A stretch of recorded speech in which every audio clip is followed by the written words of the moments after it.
and ready for operation, and a goal to increase capacity by 50% by the year 2030.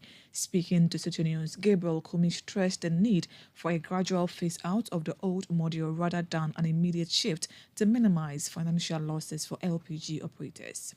We gave two options to MPA, that if you want to close our station down immediately in September, just because you want to introduce a new one, then the existing infrastructure that we have put together, that we have taken bank loans to put there, those infrastructure are not illegal operations. Those stations, about 750 stations across the country, all of them have permit to operate. So if you want to shut it down, then the most obvious thing to do, like is done in all other areas, is for you to pay compensation, because we have taken bank loans to set up the existing system. So if you want to cut it abruptly like that, then you should compensate us so we can pay off our bank loans. Now that you are going to allow us to run the two systems side by side, we will have enough time to use the equipment we bought in the current station, use them for them to last their lifespan. In the absence of that compensation, then we suggested 10 years, that the two systems should run side by side 10 years, and then we gradually feed off the old system. And fortunately, MPA decided to go by the second option, that is running the two systems side by side. And what we are yet to determine is how long the two systems should run side by side. But I believe we should give ourselves very ample time. We shouldn't rush this. I mean, you should give enough time for the whole industry to do the switch, and for consumers to also gradually do that switch. Gabriel Kumi is president of the LPG Marketers Association of Ghana. Moving on, the Colleges of Education Teachers Association of Ghana, CTAG, expects the National Labour Commission, NLC, to take legal action against the government to enforce an order for their conditions of service. All 46 training colleges CTAG members have been on strike since August 1 following the government's failure to comply with the NLC's arbitral award orders and negotiated conditions of service since May 2023. Despite sending multiple notices to the Ministry of Finance, the agreed negotiations have not been implemented. The NLC had advised CTAG to end their strike as processes were initiated to address their demands, but the General Secretary of CTAG, Prince Obenhima, says they will resume academic activities only if their demands are met. We have indicated that the NLC has got a lot of powers, and we expect that in exercising its powers, it goes to the court, as it's been doing, to get orders to compel the government to comply with the directives, because it's something we're not setting very good example. The NLC gives orders and the government side refuses to comply. It creates impression that NLC is there to do the bidding of the government, which many of us do not believe. So there's a test for the NLC, test of character. We expect the NLC to rather go to the court to compel the government to comply with its own orders. We have no issue to settle with anybody. We're only waiting patiently for them to comply with the orders, and we'll gladly come back to the lecture or speech. So the strike is still in full force? It's still in full force across the 46 public colleges of education. We are bothered, but we are equally bothered about our future and our economic plight. That was the General Secretary of the Colleges of Education Teachers Association of Ghana, CTAG, Prince Obenhima, speaking there. Now, to bolster security in the northern region, the Regional Peace Council is spearheading a collaborative effort that unites security agencies and traditional authorities to tackle potential terrorist threats and address social indiscipline. As part of this initiative, the council recently met with chiefs in the Tamale metropolis to seek their cooperation. Alhaji Zakaria Sani, a member of the Peace Council, discussed the details of the project in an interview with Citi News. We have brought the security agencies to their doorstep so that they can interact with them. They know their fears, they know the difficulties that are there in the work that they do to promote peace. You will realize that there are a whole lot of gaps, and as part of the engagement, some of these gaps have been, sorted out. They have seen the challenges, We are hopeful that going forward, the issues that they have raised will always be on the minds of the police, and what the police have also raised will always be on the minds of our traditional authority. The work for peace is a shared responsibility. The police cannot do it alone. Chiefs cannot also do it alone. Citizens cannot do it. We need to collaborate. We need to work together so that together we can get the desired results. That is total peace in this country. We are at risk of getting infiltrators into our country. In the Sahel, we have a lot of groups who are working, for terrorist groups. We need to be aware of these things and put our house together. We have to put our house in order so that we will not be overtaken by eventualities. That was a member of the Northern Region Peace Council, Alhaji Zakaria Sani. Dr. Sintari Mahama, the president of Dagbon Youth Forum, shared the thoughts of the chiefs in Tamale on this matter. The role that we expect you to perform to enable the security to function, to perform our duties.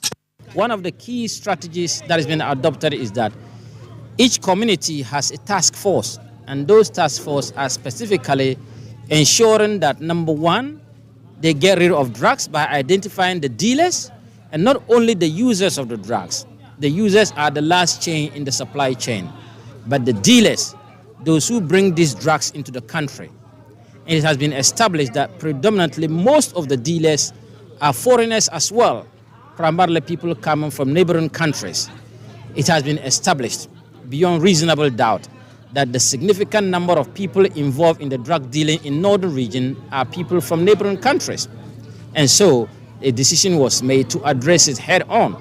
And all the chiefs and elders, and for that matter, the king and overlord of the Dagbon Kingdom has his full blessings for the activities of the volunteer groups to ensure that drugs are ridden off in his jurisdiction, and for that matter, the Kingdom of Dagbon. And so today's meeting and discussions centered mostly on that, as well as issues of security, as well as relationship between the community and the policing services. You heard the president of the Dagbon Youth Forum, Dr. Sentaru Mahama, now Chief Superintendent Mahamudu Yusuf, the Northern Regional Police MTTU commander, assured of the security agency's commitment to ensure peace and security in the area.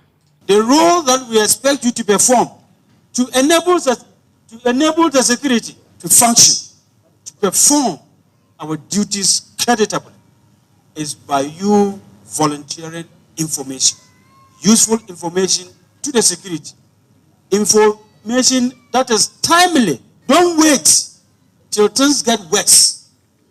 You detect it immediately. You inform the security. If that is so difficult a task, assemblyman is there. If you think that reporting to the assemblyman will be a challenge, our revered chiefs are there. You have opinion leaders within our communities. The moment you detect any of these signs, any of these symptoms that I have indicated about any individual or concerning any individual, pass it through your assemblyman, our revered chiefs, opinion leaders, our imams. And if you think that you can even hide somewhere, if it is difficult for you to move and then inform these people, then you can now, if you have a telephone, you can call the police. Chief Superintendent Mahamudu Yusuf is the Northern Regional Police MTTU commander. Now, the family of a 34-year-old man who died in an alleged incident of police brutality at Dagomba Line is demanding an independent committee to investigate the circumstances surrounding his death. They dispute the Interior Minister's recent statement on the incident, claiming that an autopsy report has revealed the true cause of death. The minister had referred to a police report suggesting the deceased hit himself against a wall during the arrest. However, the family spokesperson Abdulaziz Yahaya denies these claims. President of the Council of Zongo Chiefs, Naba Musa Akambonga, who visited the family to offer condolences, and urged calm among the youth in the area. I'm here to mourn with family members of the gentleman we are told was murdered by the police. Despite the case is on the investigation, I'm using the word murder based on what the family members have told me. My advice to the family members and his associates is that they should be patient. The case is in the hands of the police. They are investigating. We are supposed to help the police to go deep into this matter and come out with results that will either go in support of the disease or in support of the police. So I will appeal to those who were present and saw what happened, as they are alleging that a policeman hit the ribs of the disease with his boot. Such witnesses are very, very important. Without them, the police cannot do anything. If we don't help ourselves, we should not blame the investigators. The investigators are not magicians to sit in their offices and know what happened. So we should help the police with evidence. It is based on the evidence that they will also decide on what to do. So I'm appealing all manners of people in this jurisdiction as ours to be patient. That was the president of the Council of Zongo Chiefs, Naba Musa Akanbonga. The Elections Committee of the New Patriotic Party has assured that it will rectify all issues related to anomalies found in the voters' register for this month's special delegate elections. The concerns were raised by the campaign team of former Trade Minister Alan Kojocho Martin regarding certain names in the register. Director of Research and Elections for the NPP, Evans Nimako, tells Citi News the party is committed to working in the best interest of all parties involved to ensure a free, fair and transparent election process. The Presidential Election Committee put together by the National Council has at all times brought together the presidential aspirants. And sometime last week when we met them, we handed over to them the party delegate list and asked that they should go through, and if they have any complaints, they report back to the committee. We met yesterday. Mr. Alan's campaign has raised some concerns, some borders on administrative issues, and there's borders on the constitution. And so we've assured all stakeholders that those that border on the constitution, the legal and constitutional committee of the party will get us the position, and then they will be informed after. In terms of the administrative issues, the situation where the chairman of the constituency has and the first vice assumed the position as chair, will not be in the position to the first vice is not the chair. The party's constitution in Article 13:19, when it described the composition of the delegates to the special electoral college, indicates that the regional executive committee. And when you look at the composition of the regional executive committee, it comprises the regional executive and the chairman of the constituencies within the region. Director of Elections and Research for the NPP, Evans Nimako. Now, the Municipal Chief Executive MCE for German South Municipality in the Bono region, Andrews Bediaku, has expressed his confidence in winning the parliamentary seat for the New Patriotic Party NPP if he is selected as the party's candidate in the December 2024 elections. The NPP lost the German South constituency parliamentary seat to the National Democratic Congress NDC in the 2020 elections, ending a 20-year hold on the seat. Andrews Bediaku made this assertion when he submitted his nomination forms to participate in the upcoming NPP parliamentary primaries. So far, I've gone to all the polling stations within the constituency.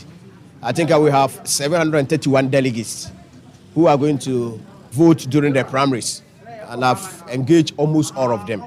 And what they are telling me is that even what I have done as an MC within the last 1.5 years that I've been in power, there is no need to even come to them now that I have decided to contest in the primaries.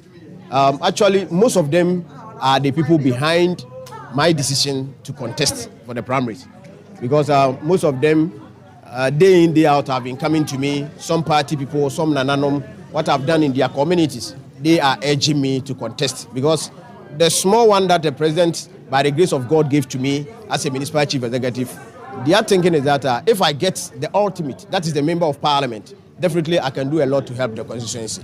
And because of that, they are urging me on to contest.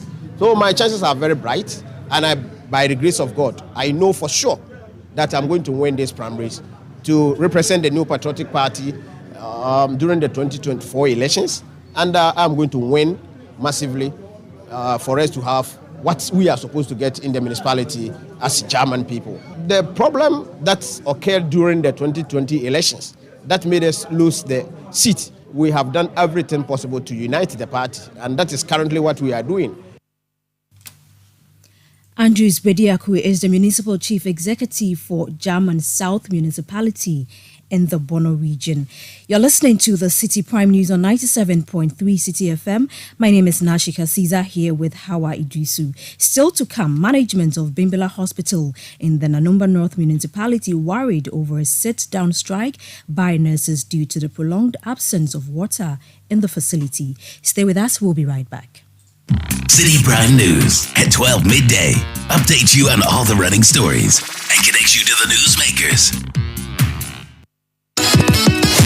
The entries have been received and the marking has begun. Who makes it to the next round of the Literacy Challenge 2023? Randomly selected entries will be read on 97.3 Citi FM, on Brunch in the City and the Traffic Avenue, and on Breakfast Daily on Citi TV. Stay tuned to Citi TV and 97.3 Citi FM to find out who makes it to Level 2 of the Literacy Challenge 2023. Level 2, the aptitude test. The top 50 contestants from across Ghana to make it to the next round of the Literacy Challenge shall take part in a written aptitude test. Date, Saturday, 12th August 2023. Venue, Accra Digital Center. Time, 12 noon. Level 3, the live quiz. The top 10 contestants from Level 2 shall compete for the grand prize of 10,000 Ghana cedis and a trophy in a classic quiz competition. Call 0558 973 973 for more details. The Literacy Challenge 2023 is powered by Citi TV, supported by 97.3 Citi FM, and is sponsored by the Ghana National Gas Company, Wibi Crunchy Biscuits by M4 Foods, SIC Insurance PLC, Prospectus Ghana Limited, Dext Technology, Alive Soap, and Fortune Rice.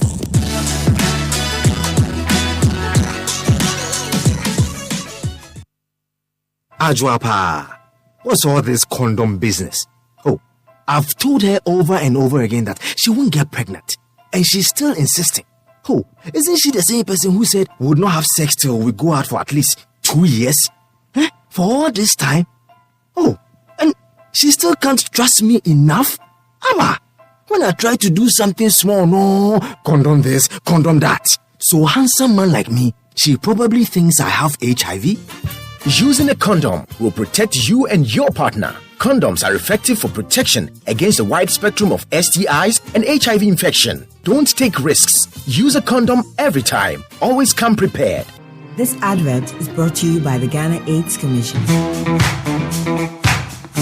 Get ready to witness a remarkable fair to showcase the rich diversity, talent, innovation, and mastery of made in Ghana products and services with the This is Ghana Exhibition 2023. Citi TV and Citi FM will allow you to immerse yourself in a vibrant showcase of authentic Ghanaian products and services in the biggest trade fair and exhibition for local SMEs, startups, research and manufacturing industries, homegrown businesses, and indigenous corporate bodies Ghana has ever seen. We shall promote, support, and patronize various Ghanaian products, solutions, and services that are redefining the views on indigenous products and their packaging across all sectors. Join us at the Accra Metropolitan Assembly on the 26th and the 27th of August 2023 at 10 a.m. through till 5 p.m. each day. Call us now on 0205-973-973 for inquiries on how to participate. The This is Ghana exhibition is powered by Citi TV and Citi FM and proudly sponsored by MTN Momo, Nalo Solutions, and Pan-African Savings and Loans. City Prime News at 12 midday. Update you on all the running stories and connects you to the newsmakers. You're welcome back and many thanks for staying with us. Now let's do some other stories. The management of Bimbila Hospital in the Nanoba North Municipality has expressed concern over the decision of nurses to go on a sit-down strike due to the prolonged absence of water in the facility. The community water company in Bimbila disconnected the water supply to the hospital due to a debt of over 240,000 Ghana cedis. As a result of the water cutoff, patients have been turned away from the facility. The nurses are steadfast in their stance and have refused to resume work until the water supply is restored. There's more in the following report by our Northern Regional Correspondent, Mohammed Aminu M. Alabira. The Bimbila Hospital has in recent times been in the news over the hospital's inability to pay its water bills, a situation that impacted negatively on its ability to facilitate effective healthcare delivery. The community water system operating in the area has on a number of occasions disconnected the facility, but on all such situations there is intervention by stakeholders in the area, which eventually leads to reconnection. This time round, it appears things have gotten out of hand as the management of the water system insists that until significant amount of the bills owed is paid, they are not ready to reconnect water to the facility. According to the manager, the hospital owes over 240,000 Ghana cedis, and that after several negotiations, management of the hospital has reneged on its promise to honor its obligations. Following the development, nurses at the Bimbila Hospital have initiated a sit-down strike over the lack of water. The nurses say they risk contracting diseases as there is no water for them to wash their hands after attending to patients, hence the action. In an interview with Citi News, the medical superintendent of the hospital, Dr. Barhama Adam, expressed concern about the situation. The water situation here has been a bit challenging because as we speak now, there is no water supply to the hospital. And this has been so for the past 6 months. Wow. Yeah. The Water and Sanitation Agency came and disconnected water supply to the hospital for the past 6 months. So the hospital has been without water supply. And this is really, really most unfortunate. I mean, this thing shouldn't be happening in this 21st century. Okay? As to whose responsibility it is for the payment of their bills, the medical superintendent said it is the central government who is responsible. He says a number of letters have been written to the ministry for payment. He showed Citi News a letter written by the Minister for Health on the 11th of July 2023 for the payment. The letter, whilst acknowledging the responsibility of central government to pay, however asked the facility to initiate measures going forward to pay their own bills. The central government, takes care of the bills. Okay. And occasionally they write to us to forward bills to them for settlement. Okay, and as and when that is done, the facility comply. So we don't see why this facility should be disconnected of water supply because of issues about, bill that has been accumulated since 2003, since 2004. Okay, so it's most unfortunate. And we think that the authorities concerned need to act because the action of the Community Water and Sanitation Agency is an upfront, okay, to the policy of attaining universal health coverage. On the nurses' sit-down strike, the medical superintendent says it is a worry to the hospital administration. Yeah, they talked about if by 31st of this month, yes, this water, if by 31st of this month, there's no restoration of water to the facility, they will not be available to take care of patients. Wow. Okay, that is just the information I received. Okay. We try to engage them, just to let them know how far we have gone with this. And they said, well, they have, they appreciated the effort we made, but they think that, it is not right for this development to continue. Manager of the water system, Ibrahim Sugri Isa, insists they will only reconnect water to the facility if outstanding bills are settled. We wrote to them stating our position after the meeting, and they never respond. And when we wrote, we did mention it to them that if they don't get back to us or they don't reply by early January, we're going to disconnect. And then they didn't respond, and we went and disconnected. Up to now, they haven't responded to the letter that we wrote to them. So as we speak, I don't know when we are going to connect them. During the meeting, they couldn't tell us whether they are going to pay the bill or someone is going to pay, and then who. They couldn't tell us. So we wrote to them that we cannot give water to them when they don't even know who's going to be responsible for payment of the bill. That is what we told them. So I won't be able to tell you when we're connecting them back. For now, the nurses are on a sit-down strike, and any patient to the facility is either referred to Yendi or turned away. For leaders and stakeholders in the area, there is the need for urgent government intervention to prevent an unfortunate happening. It has been disconnected from water for the past 6 months, I am told. And patients and doctors here struggle for water. As you can see inside, many of the walls are without water, and the pipes here are dried. For Citi News, Mohammed Aminu M. Alabira, reporting from the Bimbilla Government Hospital. Now, a nurse at the facility who spoke to Citi News on condition of anonymity said the nurses would only resume to work when water supply is restored.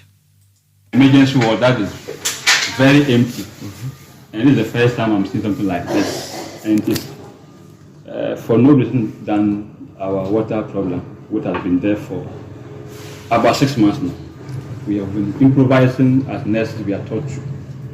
But we don't know how long we can continue to improvise for water. And it has resulted in we coming together as nurses to see what we can do that will bring concerned people to our aid to help resolve this water. At least every strike has a roadmap. There was a period that we were attending to emergency cases, and there was a period that we had to withdraw all services, and in which we are currently within that period. So if a client is brought emergency, we cannot refer to the nearest facility. Wow. Always we have inpatient here, okay. And you can see that here is empty. So the other was to find, you could see 1 or 2 in some wards. We are hoping that they also get fined and discharged. Okay. That was a nurse at the Bimbilla Hospital speaking to us on condition of anonymity. A security analyst, Emmanuel Coutin, is criticizing the government for not being responsive enough in addressing the influx of Burkinabe refugees in the northern parts of Ghana. He believes the Ministry of National Security should have taken proactive measures to manage potential security risks arising from the increasing number of refugees. Several members of parliament from the northern region have expressed concerns about the rising number of Burkinabe refugees, and the security analyst highlighted various factors that could lead to possible security threats in the area. we ought to be very worried about the influx of refugees from Burkina Faso. And these are my reasons. One, the cultural barrier. Second, I understand they come in with their kettles. And you remember the challenges this country went through a few years ago over cattle headers in the Aflan Plains. So this is another scenario of a case waiting to explode. But if they were only coming without their animals, that is a different matter. Now, there will be pressure on our vegetative cover, and that poses environmental security risks. Mr. Kutin further outlined some measures government can take to allay the concerns. They shall put appropriate infrastructure around those border areas, given that Burkina Faso was in turmoil, and given the fact that Ghana is signed up to the UN Convention on Refugees, we can turn refugees away.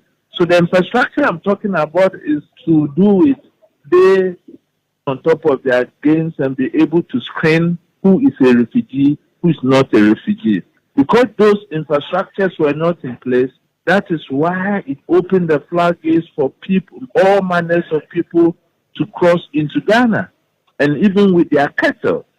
And mind you, we are in the global age where terrorism is on the search everywhere. How sure are we that those who are coming into the country are coming for the true and proper intention of fleeing war from their own country?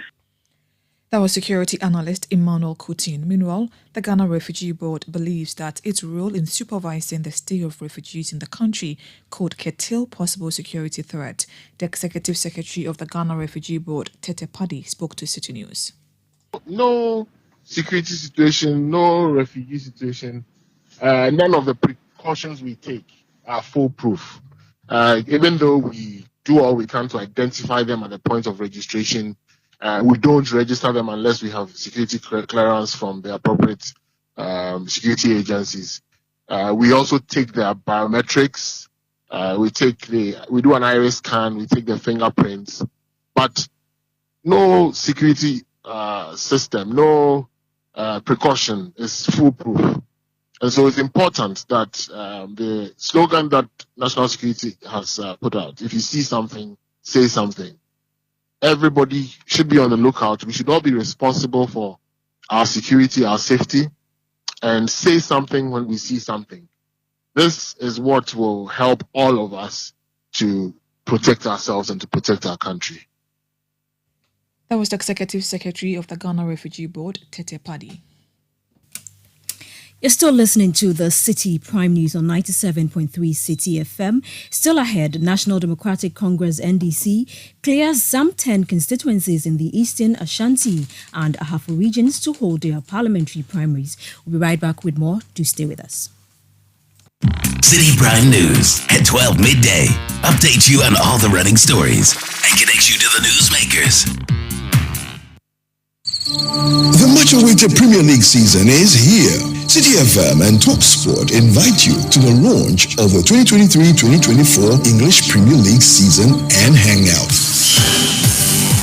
Get ready to witness heart-pounding action, fierce rivalries, and jaw-dropping skills as the Premier League returns for another thrilling season. Oh, and the goalkeeper Sarah's passed it straight to Mahrez. Haaland for the hat-trick! Haaland scores! Man City take on Arsenal in the official curtain raiser of the 2023-2024 season, the Community Shield. Come, let's hang out at the launch of the 2023-2024 season of the English Premier League. It's happening on Sunday, the 6th of August 2023 at 2 p.m. on the Citi TV premises. See you there. This event is strictly by invitation. Oh, that's a wonderful goal! Crossing now, 1-0. Well, it came from nowhere.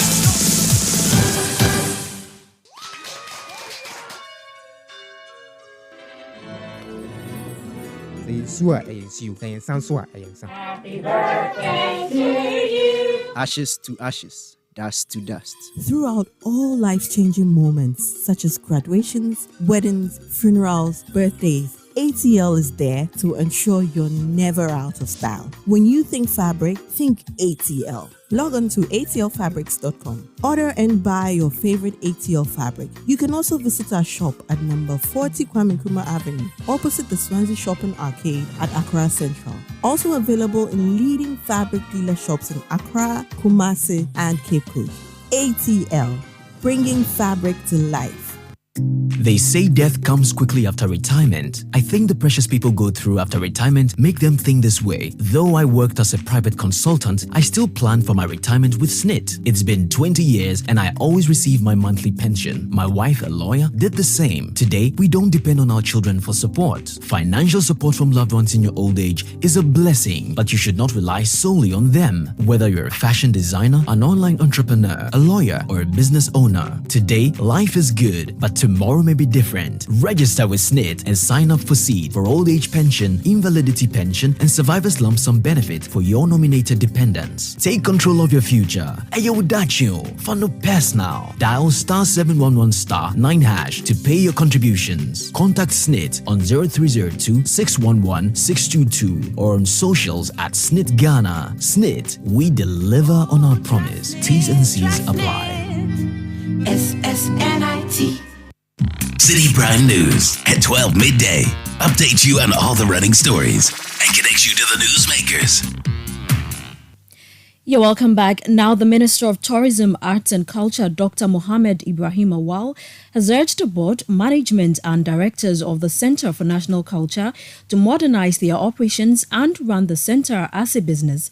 He pledged to provide funding to support the center's transformation and make it more relevant to Ghana's economy. Dr. Awal addressed directors and accountants from all 16 regions at a mid-year review conference in Koforidua, where he requested a document outlining the center's plan to turn around its operations within the next 3 to 5 years. Our marching orders from the president is to make $6 billion from 2025 from tourism. That means we need to have at least 2 million visitors around the world. Each visitor spends about $3,000 in Ghana, on average. So 2 million tourists will give us 6 billion. We can do more than that. So your sector is very, very important. I was in Korea and Japan last year. All that they sell is culture as tourism. Can you package yourselves? Can you package programs that the development partners will buy into?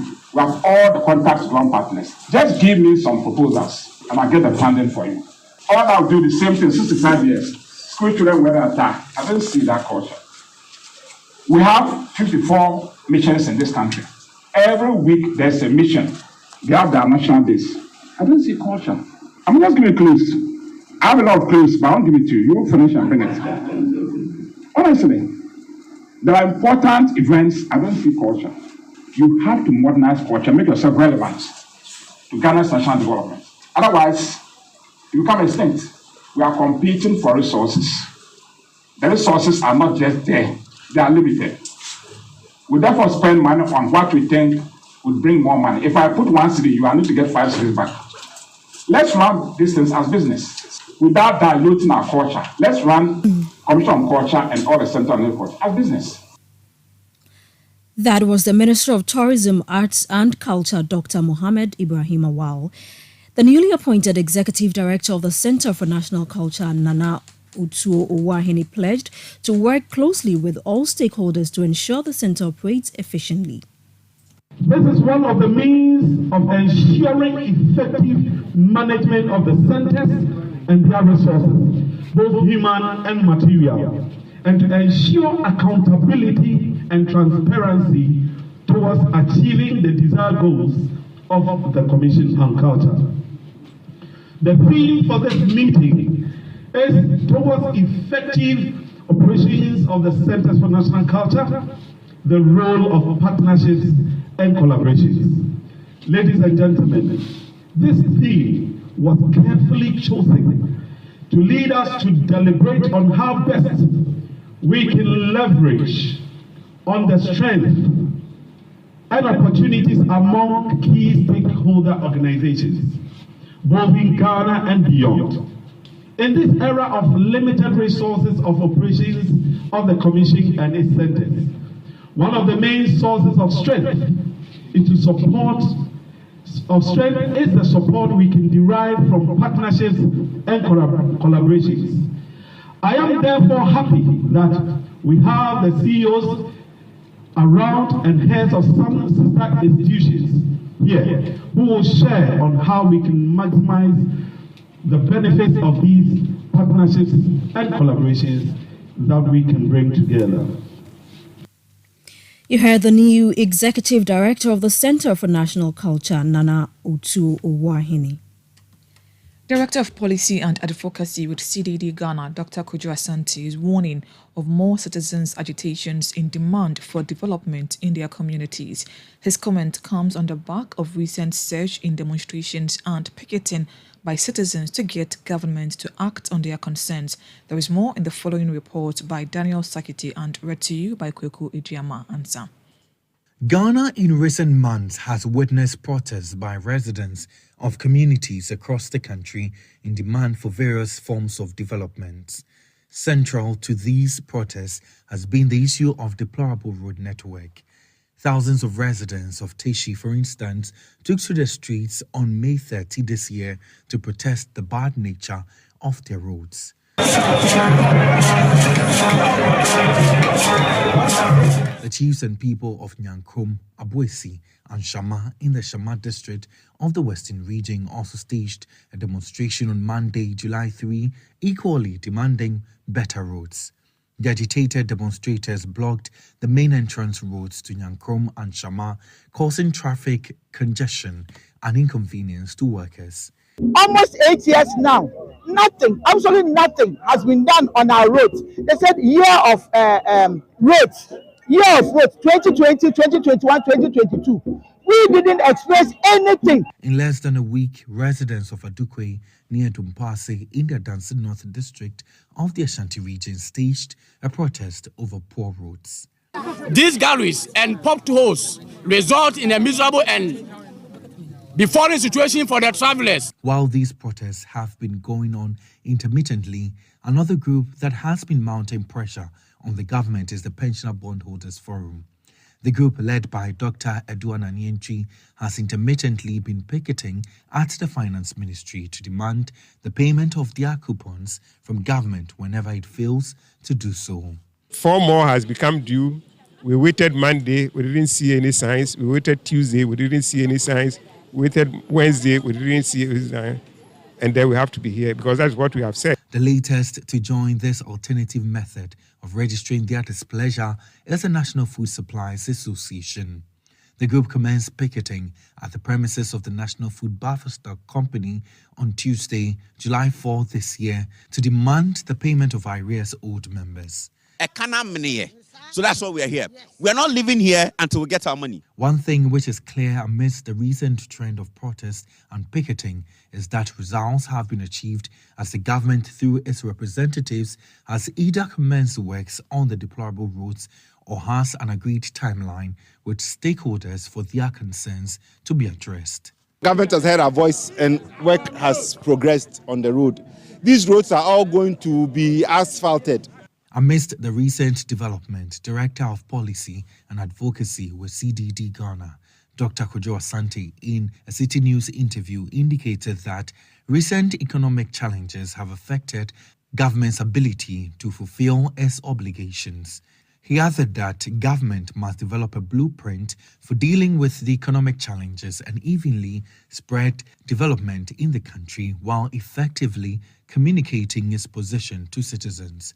He emphasized that failure to do so will result in more agitation from citizens. We need a blueprint that is invested by everybody. It's built on consensus. So that beyond whatever happens in 2024, we can...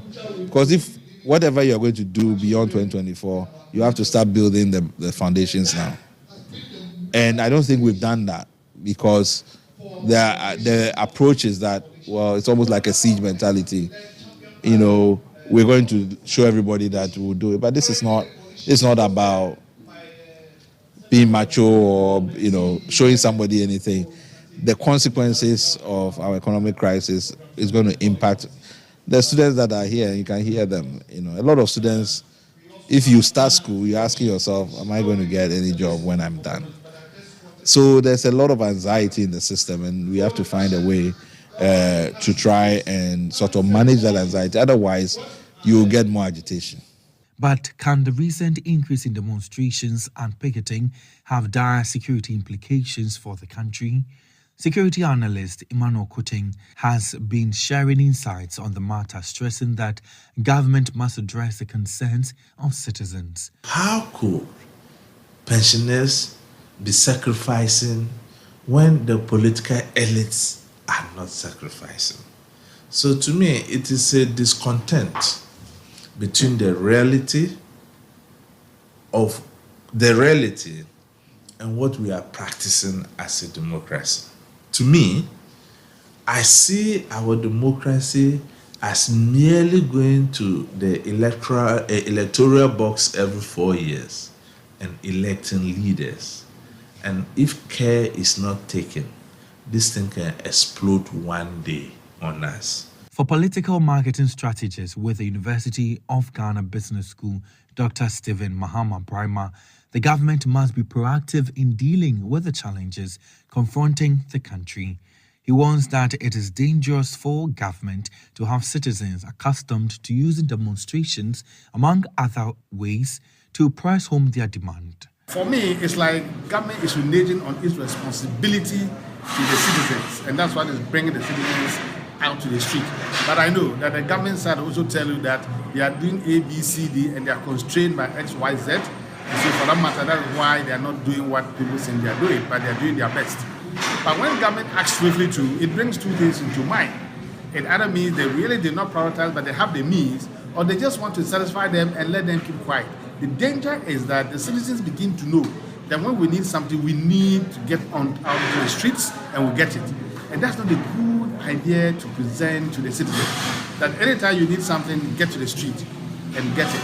I really wish we have a situation where government would adequately prioritize and adequately be proactive enough to satisfy the expectations of the citizens. Will the agitations, however, make the government unpopular and affect the government's electoral fortunes in the 2024 elections? Those who are normally the swing voters, yes, it may affect them. They may think that the current government is not doing well, and so they may put their vote, cast their vote somewhere else for the position the next time around. But sometimes too, for those who are really committed party faithful, they will complain, and at the day they'll still go and vote for their party. The report was put together by Daniel Sakiti and read to you by Kweku Idiama and Sam. Now, the National Democratic Congress, NDC, has cleared some 10 constituencies in the Eastern, Ashanti and Ahafo regions to hold their parliamentary primaries. These constituencies were among the 18 that had their primaries suspended earlier this year due to various challenges. According to Mustafa Gbande, the Deputy National Organizer of the NDC, the decision to proceed with the primaries in these constituencies was carefully considered and made in the best interest of the party. We stated that there were some issues for which we held those constituencies. Such issues are political. Some are very strategic and administrative reasons. Mostly be able to deal with the issues that will place the chances of the party high in those constituencies if we proceed to hold the primaries. And I think we have so far resolved those issues and believe that we have a green light now to proceed with their primaries. We have 18 constituencies outstanding. We have cleared 10 constituencies so far who have been notified duly, and they have picked, some have picked their nomination, all have picked their nominations. Most of them have filed. Some have done a payment into the processes. Standing uncleared still remains at 8. Mustafa Gbande is the Deputy National Organizer of the New Patriotic Party, the National Democratic Congress rather. Stories we've brought you so far include Parliament approving a $52 million loan agreement between the government and the International Fund for Agricultural Development to finance the Prosper project. And then we brought you leadership of the Colleges of Education Teachers Association of Ghana, CITAG, calling on the National Labour Commission to take legal action against the government over the latter's failure to act in accordance with agreements regarding their conditions of service. And then we brought you management of Bimbila Hospital in the Nanumba North Municipality worried over a sit-down strike by nurses due to the prolonged absence of water in the facility. We also brought you the Elections Committee of the New Patriotic Party promising to rectify all anomalies detected in the voters' register to be used for this month's special delegates elections. Now, Hawa brings us some other story. A former member of parliament for Amasaman, Emmanuel Ni Okainlaye, has expressed his intention to contest the parliamentary slot in the Odododio constituency. He has vowed to put an end to the violence that plagued the area during elections and redirect the energy of the youth towards the development of the constituency. The NDC has postponed the parliamentary primaries in the area due to some issues. Odododio has been known as a hot spot during elections, but Ni Okainlaye is determined to promote development and progress in the area if given the opportunity to represent the party. National is being handled by very competent hands, and we know that whatever decision they've taken or they decide to take will be in the best interest of the party and the constituency. So me, I'm not in any hurry. I'm not in a hurry to rush them to do anything. We are waiting on them.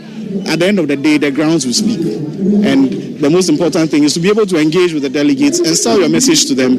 And then thereafter, I'm sure that when they buy into the messages that you sell to them, they will definitely support you if they feel it's a good one. We are changing the narrative. We should be able to, on an annual basis, say that we've been able to produce 5 lawyers, 5 doctors, 5 accountants, and so on and so forth. It shouldn't be an issue of who has strength and who has people and who's throwing bottles.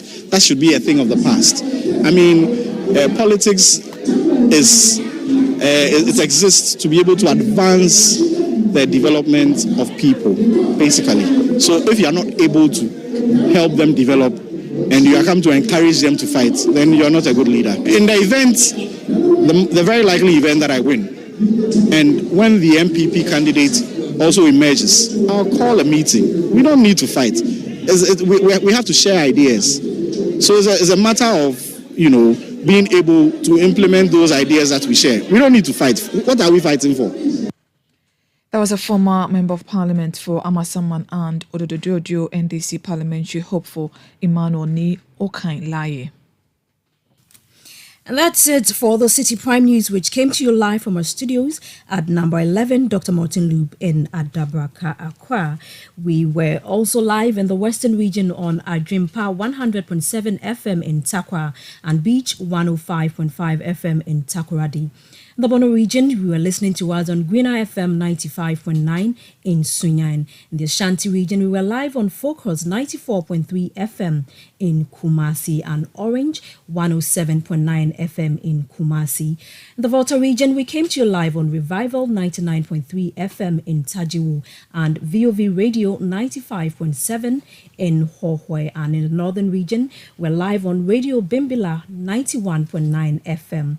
And then in the Upper East region, we came to you live on Quality 88.7 FM in Garu, and in the Upper East region, Tunsun 97.3 FM in Wa. That's it for the afternoon's edition of the City Prime News. For more news, do log on to our website, citynewsroom.com, for more stories. My name is Nashika Caesar, and this afternoon I was here with Hawa Idrisu Mustafa. Many thanks for your time. Good afternoon. City News. We speak first. Reach our hotline on 0302 224959 and get into